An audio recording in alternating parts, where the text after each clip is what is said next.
আল্লাহ তাআলা এরপরে বলতেছেন ওয়াল্লাহু গফুরুর রহিম। আল্লাহু আকবার। আল্লাহ তাআলা বলতেছেন আমি আল্লাহ হলাম ক্ষমাশীল।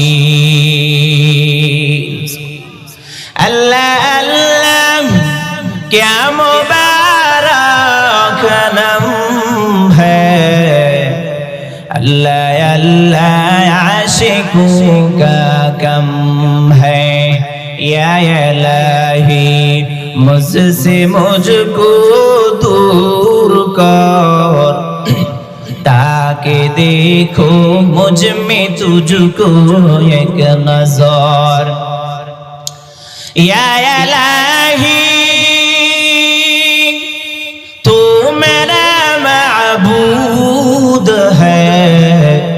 या इलाही तू मेरा माशूक है।